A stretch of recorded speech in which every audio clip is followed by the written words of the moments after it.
to see Ice Prince Pato ranking for Major Lazer. Let's continue with our chat. This was your opening performance song. Yeah, I had to.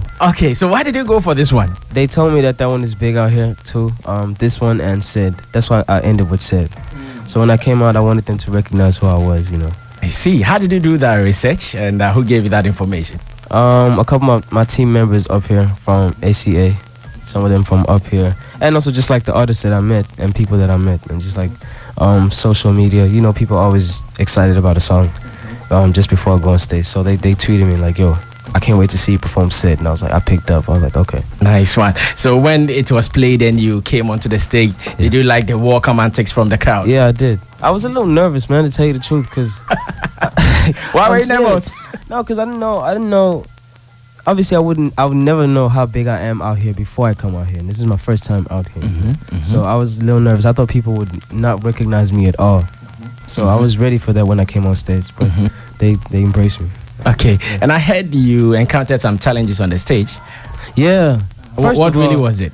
The first one was I tripped on stage and I fell. But that was just before I came out, right? And I was just saying that I'm actually like excited about that. That didn't bother me or that didn't set me down, because all my idols fell on stage at some point. So it's like my initiation to the rock star, you know.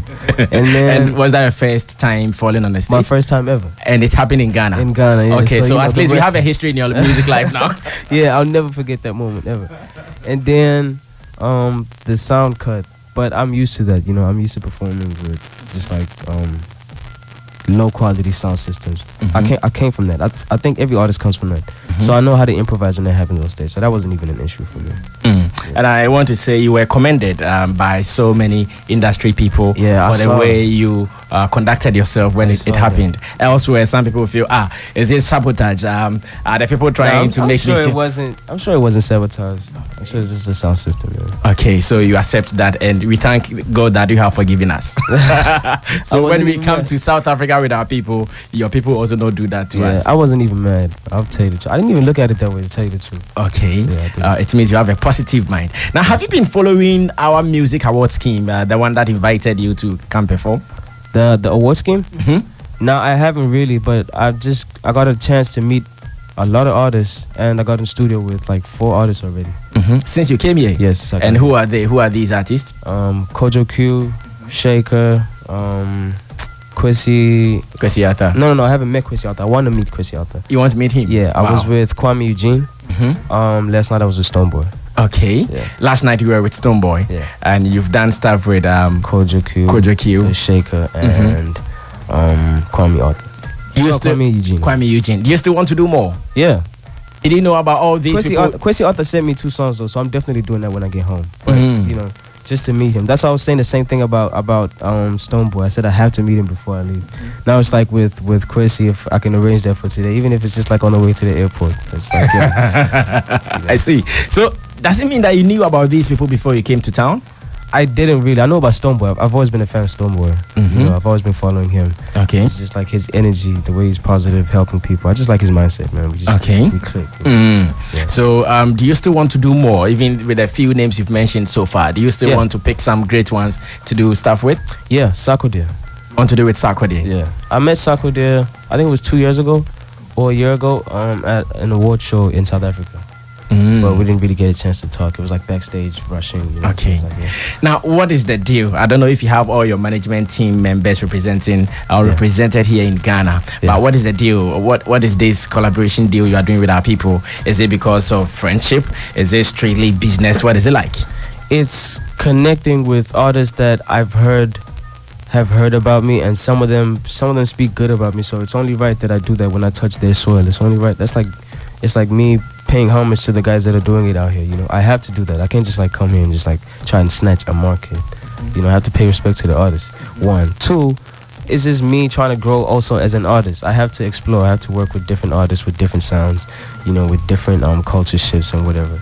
Just so I could just like grow as an artist and as a person. I see. So the songs you've recorded so far, are they your songs or their songs? They are their songs. Okay. Yeah. I'm still gonna pick. because I didn't know what type of artists they were. The only person that I knew was Stonebwoy. So I have a couple songs that I have ready for Stonebwoy that I'm gonna send to him when I'm back home. But all the other guys, I just met them, so I didn't know what kind of sound they were into, you know. So now definitely I could pick from the bunch that I have and say, okay. So you are yet to do songs from your stable with side. them. Yeah. But for now, everything you've done, you featured them. Yes. So does it mean you get another time to come shoot videos with them? I have to come back. I definitely have to come back. First of all, I need to come back for the Ivyson tour. I need to bring it up here, man, because I was shocked when I was up here. While I'm up here, the amount of fans that I have and the fact that they know about my album and the Ivyson tour, it blew my mind, and it made me realize I have to bring it here too. I have to bring it here. See. All right, so ladies and gentlemen, in the studio, we're still talking to one of South Africa's finest. His name is Nasty C. In Ghana, your song can be disqualified from our award scheme because of some lyrics in there. Is it like that in South Africa? No, I don't think so, no. Okay. I mean, unless you put out a song that just like encourages like something like drugs or something like that. I mean, obviously they keep you off the air because it's like it's not good for anybody. You know? But if you're just like, if you're a person that just like raps like that and it's just like only expression and you're not discriminating against anybody, so hurting anybody's feelings, they don't. Because I remember when my producers told me you were coming here, the little research I wanted to do about you with the people I know, they said, oh, Nasty C, he's fond of swear words in his songs. I said, really? And he's that big in South Africa? How is he doing that? Yeah, no, they let you express yourself. Okay. Is it the hip-hop culture in South Africa that, whatever you want to say, feel free and say it? I guess it's that. It's just like the way the hip-hop is, the hip-hop culture is. It's just like a lot of confidence and you just bossing up and being whatever you want to be. And nobody has a problem with that. No. Maybe your parents. And say radio airplay, SABC, are they not restricting you guys? Oh yeah, no, definitely. We have to make clean versions, right? So I don't know who gave you that version, but I need to speak to them.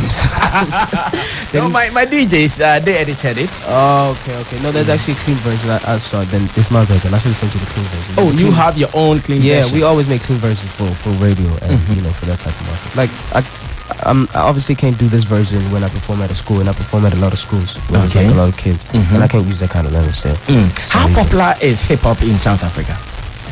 It's at the moment I'd say it's the second biggest genre. After which one? After Gom. After Gom. Try. Yeah, Gom is really like taking over right now. Yeah. Okay. It's just like a fast-paced house music. It's I mean, it's similar to what you guys do up here as well. You know, there's also a sound that sounds very similar to Gom. It's just like, you know, that upbeat energy. Yeah. That type of and followed by hip hop. Yeah, followed by hip hop. Okay, so who are those names crusading the Gom thing you mentioned? From hip hop. Yeah. The biggest, I should say. I think the guys that are really pushing the culture right now in SA would obviously have to be myself, aka Casper. I'd definitely say Ananti is definitely doing it as well. I say Malum Cool Cat is kind of like he's also a hip hop artist, but he also crossed over a little bit to Gom, so he can do both. So I'm gonna count him, because he's one of the guys that actually push the culture. There's also people like the Les who've been in the game for like a long time. There's the Double HPs who've also like been in the game, like who still influence you. I see. Now, I think I came across a headline reading some news stories in South Africa where you said you were let down by AKA. No, that's bogus stories. That's just blog people making up their own stories. How bogus was it? What was the issue in the first place?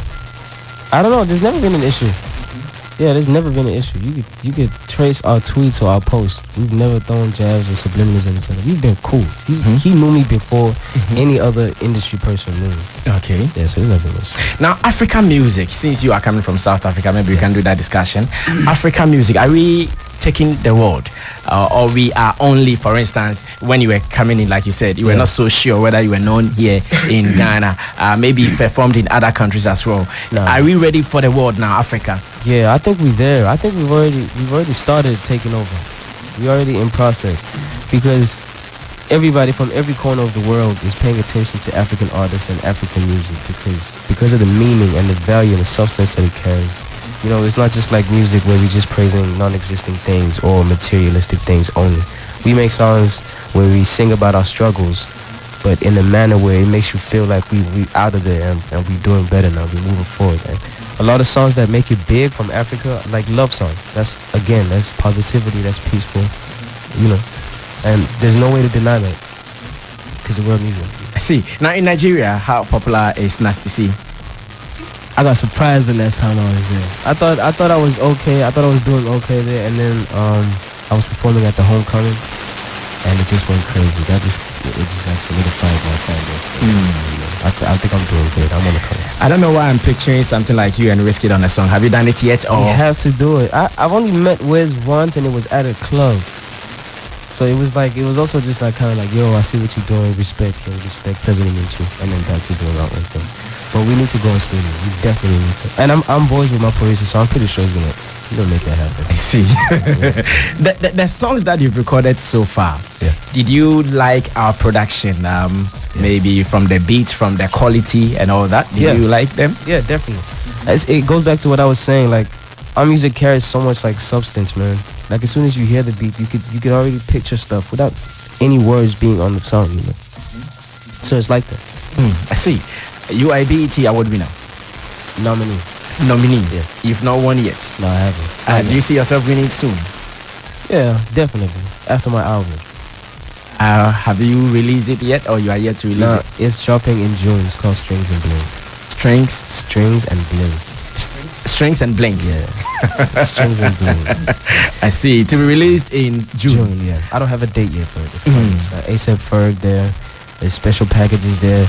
I'm really big on like the power of the mind and being positive and just like controlling the universe and desiring your own dreams. So there's something special that I added in the album just to help people, just to wake them up, you know, and teach them about them. So how many times have you been nominated in the BETs yet? Once. That was last